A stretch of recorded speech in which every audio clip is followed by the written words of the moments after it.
No worries, no worries. Thanks for having me. Oh, thank you for coming on. I'm so delighted to be able to talk to you because you created one of my favorite short films of the year, for Oh, thank you sure. so much. That's so nice. Oh, I mean, it's no flattery at all. I really loved this, and I love that it's both got a moral purpose as well as just being phenomenally well shot. But before I say any more about that, I want to introduce myself. I'm Ariel, Yeah, nice to and meet you, Ariel. nice to meet you. And your name is Magalie de Genova? Yeah, Magalie de Genova. Yes. Magalie de Genova. Am I saying that right? Close enough.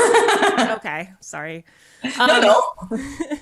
but I wanted to let you know I'm actually kind of here. If it's okay with you, I'm here with two hats on. I'm Yeah. both for Ride the Omnibus podcast as well as Ghouls Magazine, which is based in the UK. And we are a female horror collective Oh, awesome. that is based in the UK that specifically is made up of female critics and writers celebrating women in horror as much as possible. So I figured this conversation would probably fit both ends as much as, Yeah, yeah. that's so great. Yeah, I'm always like super excited to talk with other people that are interested in horror, especially women. That's uh, Yeah. that's very good. Yeah, like that's my favorite genre.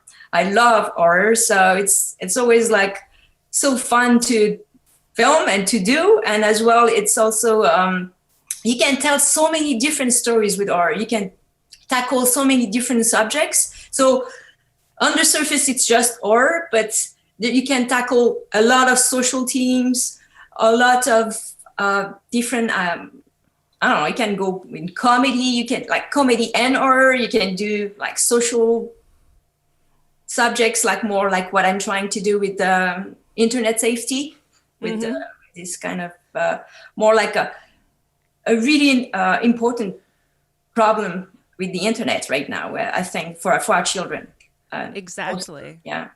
Exactly. And I love that this film is situated in such a way that it's not too scary No, for exactly the audience that's intended, which is teenagers who are playing games on the internet and, may be giving out personal information that they shouldn't. And we all know kids that do this. oh We yeah. all were kids that would have done this if we had had the ability to, probably at some point. Because now that we have all this technology, we need to be more aware than ever about how to safeguard our identities and so forth. Yeah. And I love that you created in the horror space this Yeah. perfect film to Yeah. express that. Yeah, I think like for me, I have like two kids that are 10 and 12. Uh-huh. So they're at the age where they're online and playing video games all the time. And they, like they're doing with their headset all on. So you can't really even control who they're talking to. You think that's their friends, but sometimes they talk with complete strangers and you don't know what they're saying. It's just like there's really limited ways to protect them. And uh, it's kind of like in my stories, like you're trying to like he does like he may talk to his friend, like the main kid that's giving his information. He may talk to his friends, or he might talk to somebody that's fake that pretends to be his friends and trying to groom him for something else. Mm-hmm. So it's just like trying to bring that up and just kind of bring awareness to that kind of stuff. And Yeah. Yeah. And I think that's wonderful. I mean, within the genre though, I have to wonder, like, this looks like you had a good budget for it as a film. um, was a reasonable budget, but I think it's also all come to my cinematographer that was is amazing. It is like an award-winning cinematographer. He just moved from Australia at the time when he filmed my stuff, so I could get him for way cheaper than he usually usually filmed that, because he's done He's got so many awards in Australia, and like he went all of his movies have been in like major festivals, not like small ones, big TIFF, whatever, Cannes, whatever. I don't remember everything.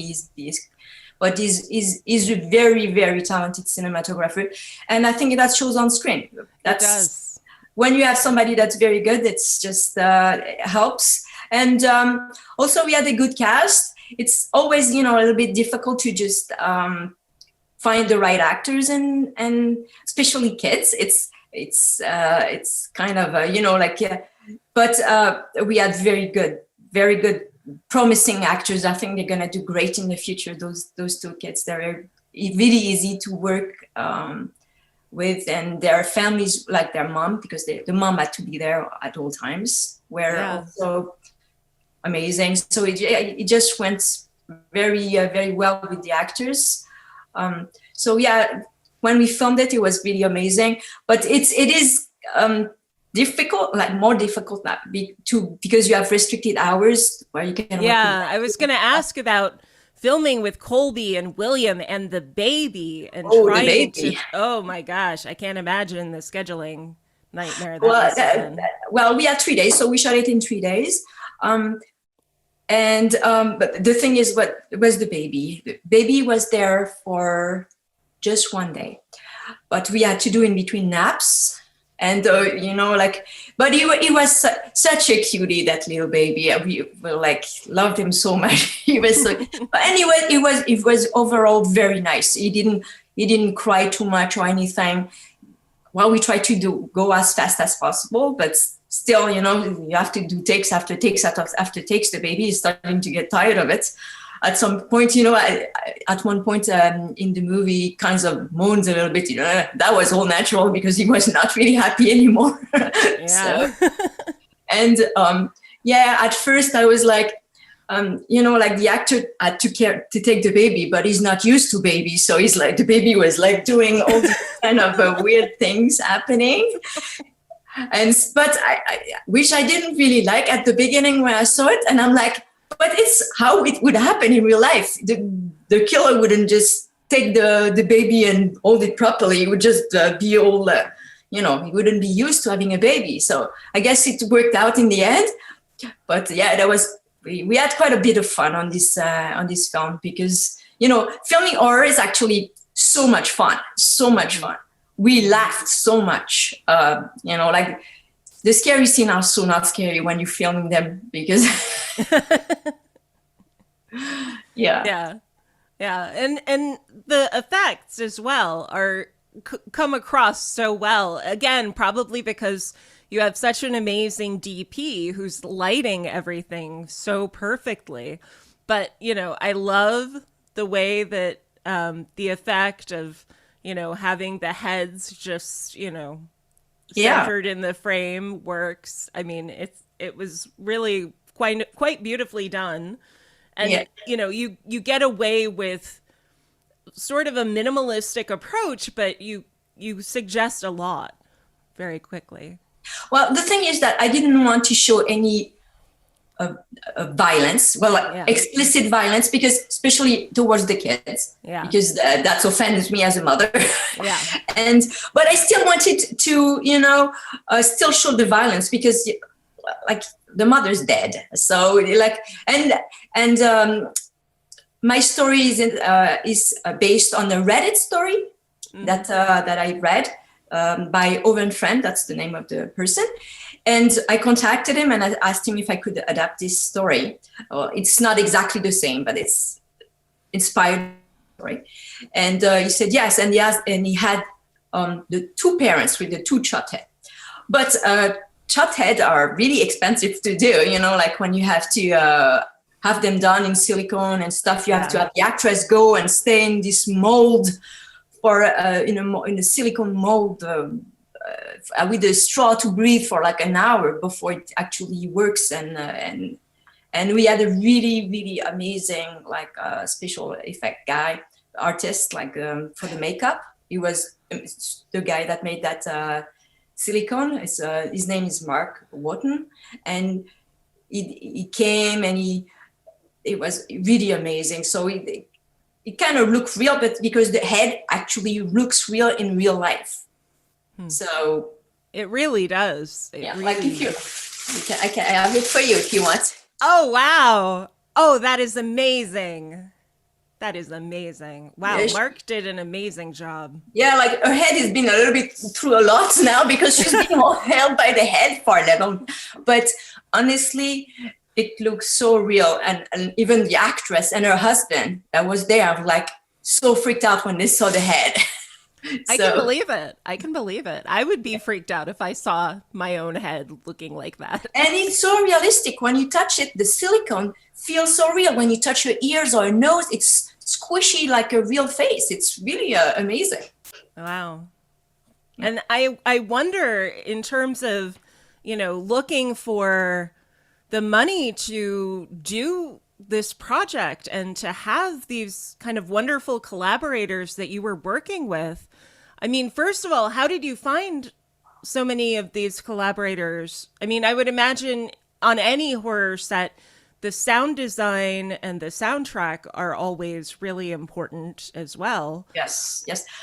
I had so much like the composer that did the music was also amazing. It's also an award winning. Is like I don't know if he won Emmy or something like that, but he won Gemini or something. It's like a Canadian awards, very important award. Couple of quite a bit important awards in Canada. He did this kind of music inspired by Hitchcock for our stuff. And I really, really enjoyed it. But yeah, like it all comes to basically who you're hiring. The thing came together really well because I had really amazing professionals that were behind me. So it's all a teamwork. Yeah. Yeah. And like I knew this guy through the producer. Her name is Carrie Lee Finkel. And I worked with her on a previous project. She was an actress, and now she's more of a producer. So she knew this composer. So she recommended it to me, and I just listened to some of his work, and I really loved it. So I hired him. So yeah, because it all comes together so well. And I just wondered, how on earth did you decide that you were finally going to be the one to make this film? Like, I understand your motivation for making the film, but what made you kind of stand up and say, yes, I am making this film. I am going to go out there. I'm going to find the funds. I'm going to forge ahead with this vision. Where did that come from for you? Well, it's all about the story. When I read it, I really loved the story, and I wish I had written it myself. But I read the story. I did the screenplay, the adapted versions, but I really loved the story, and I was like just about the story, and I just like the way it is. Like you feel like you're in a traditional, horror story. You've seen it 100 million times. Like the kids doing stupid things and. Comes back to him, some killer comes to his house and kill everybody, but it's all about the twist. My thing is all about the twist.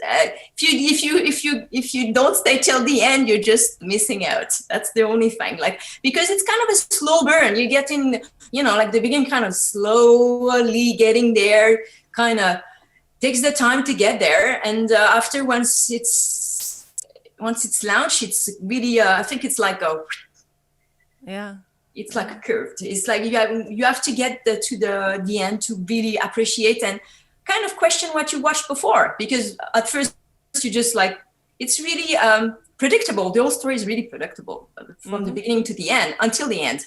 Yeah. And I really played with that. Like I just went for it, like who hasn't heard the story about the chopped head, like it's like a million mom or father, like somebody with the phone, oh, I'm here in your house, and he comes at the door with the two chopped head, like million times. But I guess it's all the way. You can just go with it and try to bring your little twist or do it in different ways. There's always a way to do it differently. That can be interesting. Yeah. So. Yeah. But for me, I was really, really drawn by the story, probably because of my children, I would say. And I'm always interested in kind of social topics as well. Like, my previous work was about bullying, and this is more about internet safety. But like, it's still, I think interested in kids world, I guess, and try to make the world a better place, hopefully. Yeah. More Yeah. of And it.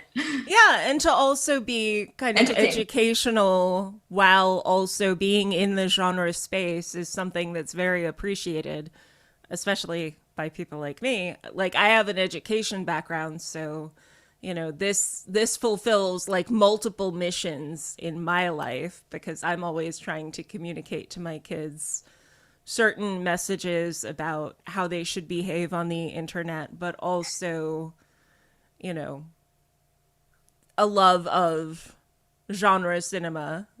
I'm kind of that wacky Latin teacher that translates horror movie titles into Latin on a regular basis. But.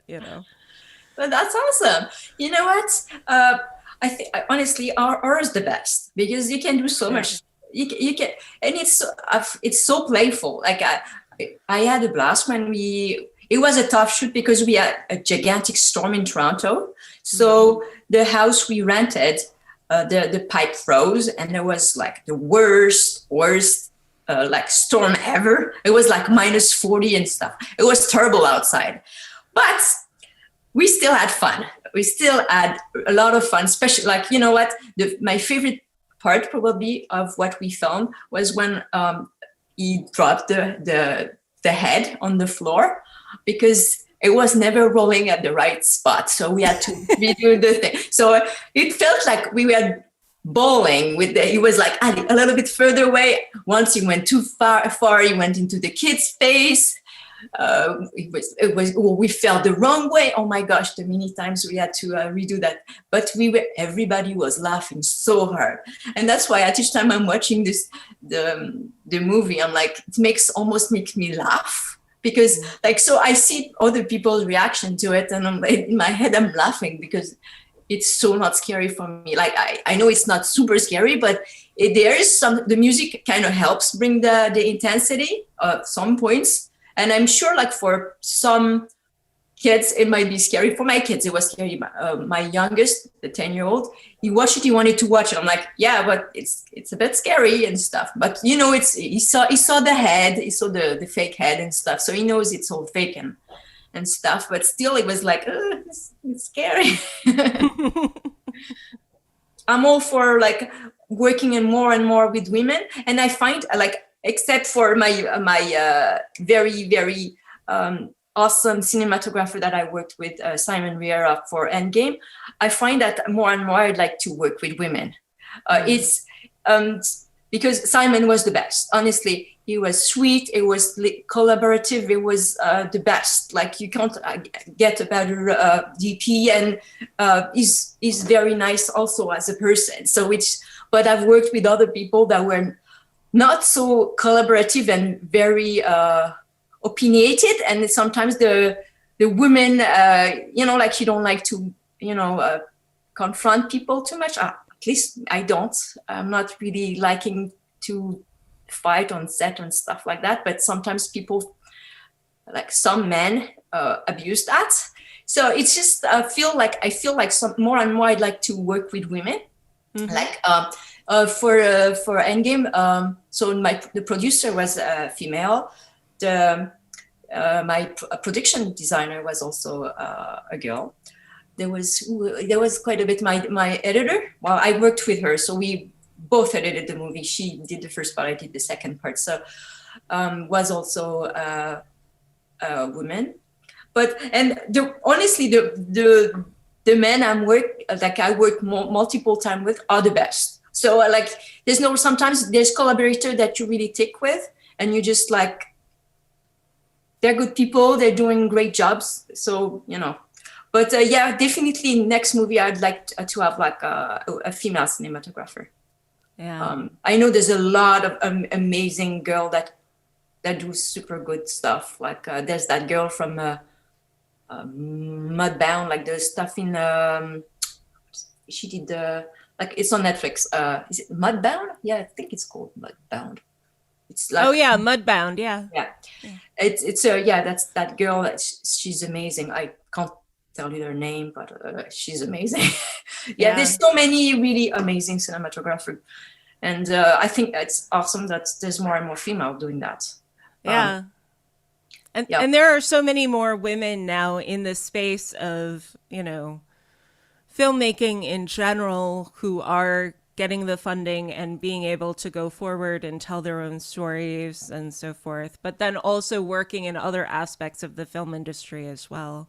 yeah, that's yeah. Like I think it's good that it's getting there because like sometimes like we need to tell our stories too, you know. Yeah. and and sometimes it's probably done very differently. Even I think like I haven't seen all the women's female or sorry, the female directors, but I feel like sometimes we do have a different ways of approaching horror, like and violence scene. Like you can do it differently. It's like the love scene, you know, like love or horror or action. I think it's a bit handled differently sometimes. Mm-hmm. Especially if like in my movie, I didn't, for instance, want to see the female getting butchered. Yeah.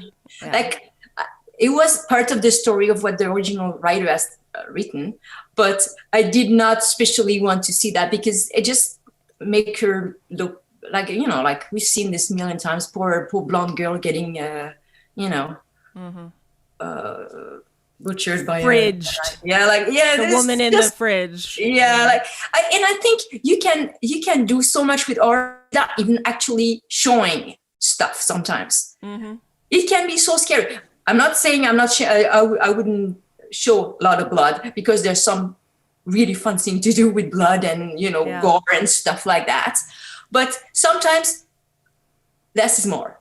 You know, like sometimes, you know, it's like when you see those movie like people with a mask. As soon as they take the mask, it's just the magic is gone. Like that's why it's so good with Halloween, the Halloween movies, because Billy, you didn't really see his face or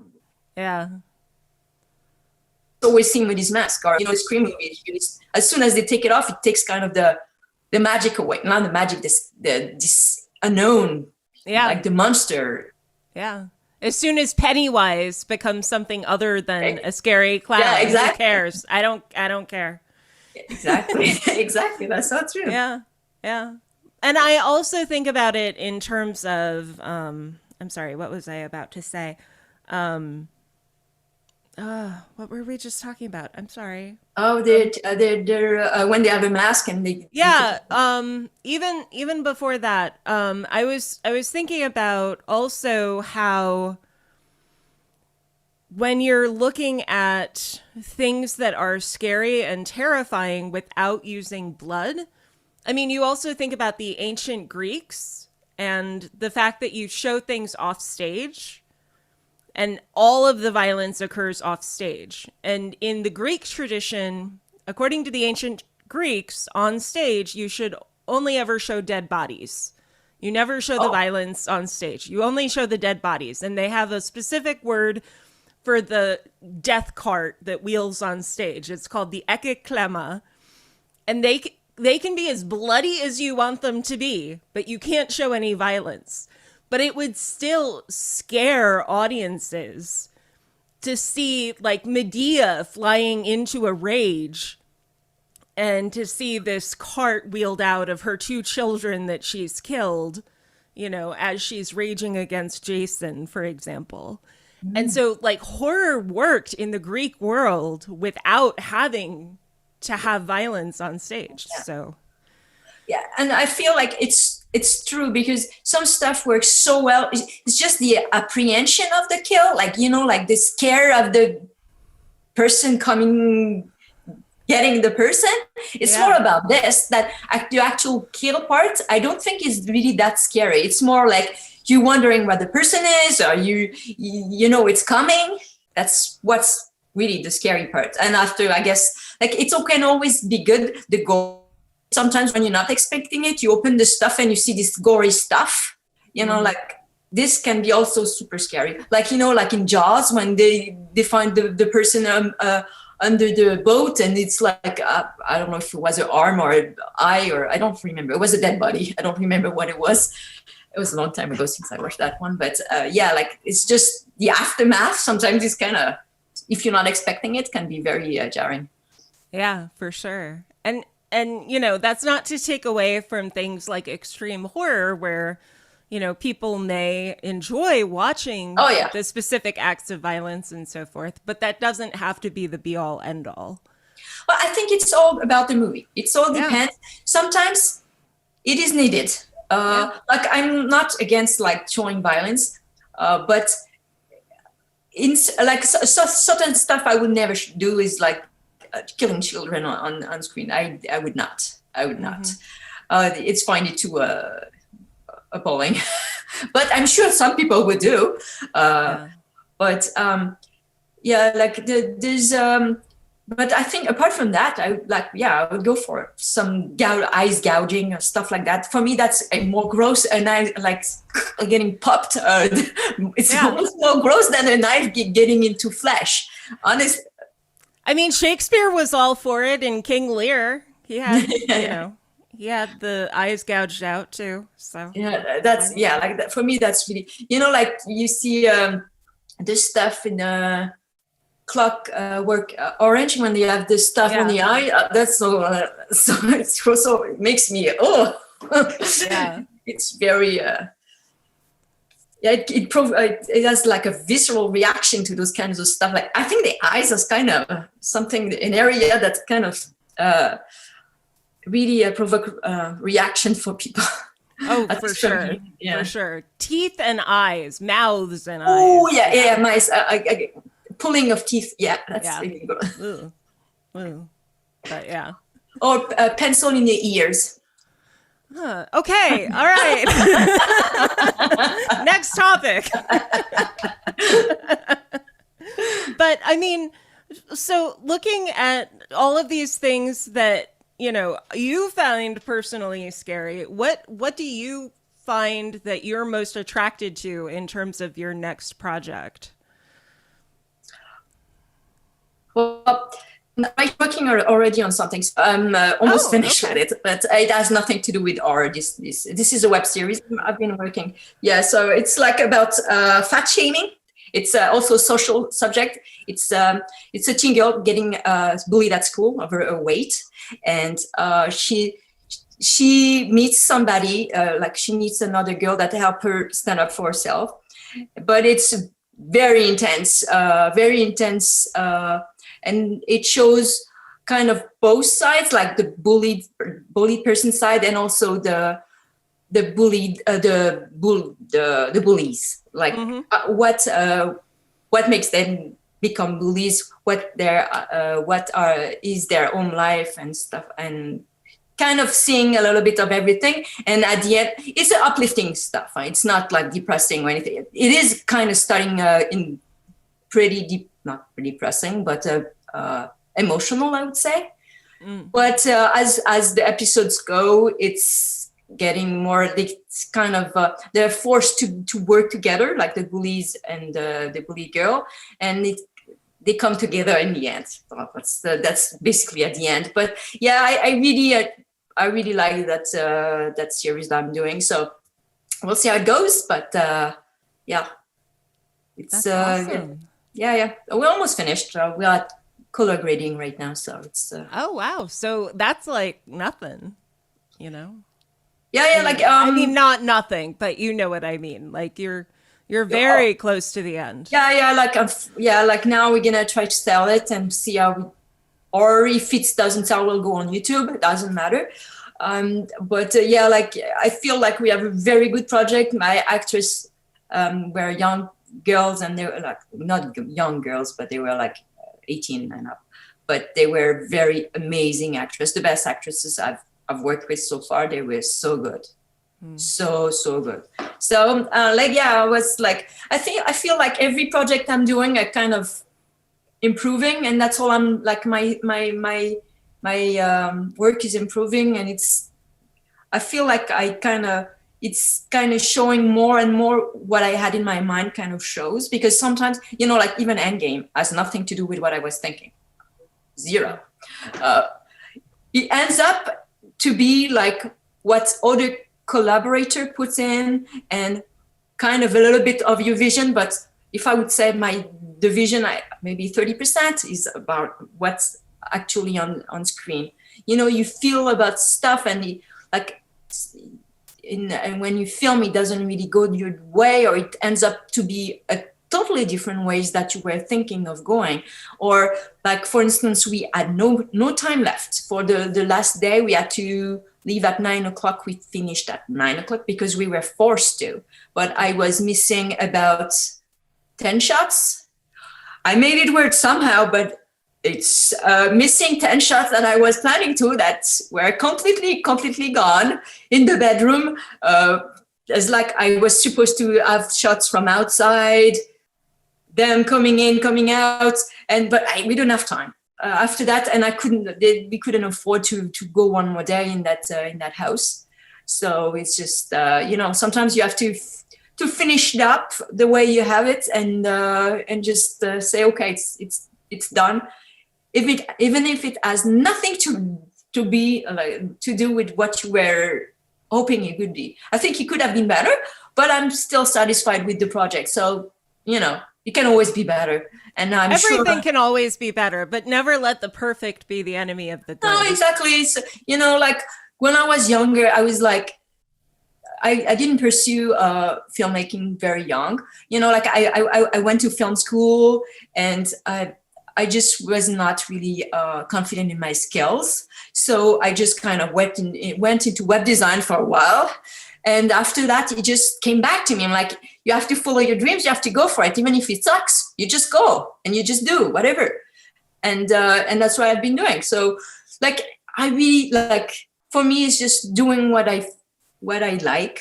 And it may not be the best, but sometimes it may be good sometimes, and sometimes it's not the best. You can't really always do amazing. You're always trying to do your best. That's the only after, but sometimes some stuff is really out of your control. So yeah. No, but that's wonderful. Just keep doing, you just keep doing and producing. Yeah, and honestly, after it gets actually easier. My first time, I worked on this show that's called The Bus Stop. It's I would say I did my best on it. It is what it is, and it is quite. It didn't do really well in the festivals. I think I've done a couple festivals, but really small ones, but it did amazing online. So it's not it became viral on YouTube. So you're like, okay, so it can't be that bad. Yeah. And now I have 33 million views on that short. That was my first short, and I was in but it found an audience anyhow. It did. Sometimes it's not and so for Endgame, I had way more a little bit at a time. It gets better. Way more festivals. I went to Scream Fest. I went to Brussels International Fantastic. No. BIF Brussels. What is it? International Fantastic Film Fest. So there must be something it's one of the biggest of Europe. Yeah. There, Scream Fest, the Rhode Island International Film Festival. We went to the Vortex, or section of the fest. Yeah, I got to some really good, some very good festival this time. So I was really happy. So one award, won a small one, but it's still good. Feels good. I mean, really, it doesn't even matter because you're doing the work, and it's the doing of the work that matters more than anything. Yeah, and I just love doing it. It's I love telling stories now, and I just love telling my stories mostly.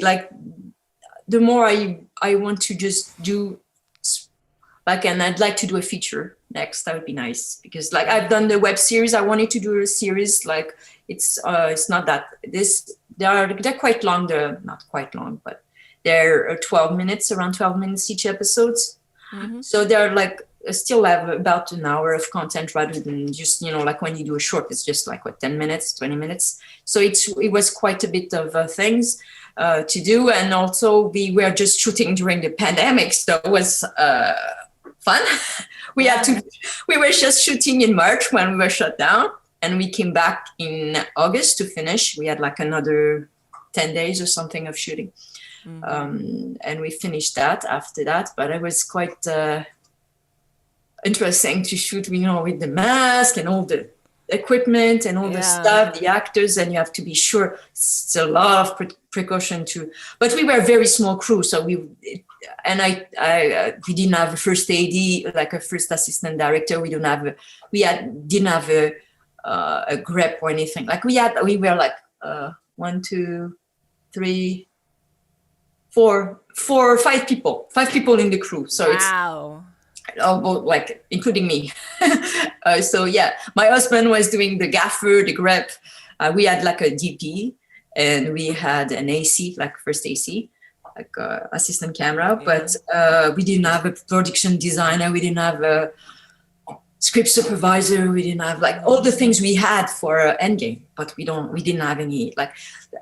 Honestly, we shot the series for the same price we shot Endgame, except we had like an hour of content. So this is, but I feel this is a very like for what we accomplished a lot with a little money. That's the sometimes you can stretch a little bit, Yeah. You take multiple hats. I've done basically everything in post production. So I've done the editing, and now I'm doing the color grading. That's me doing it as well. I've done the VFX, so I'm doing the sound mixing after. So it should be wow. Okay. Yeah, so learning quite a bit of stuff.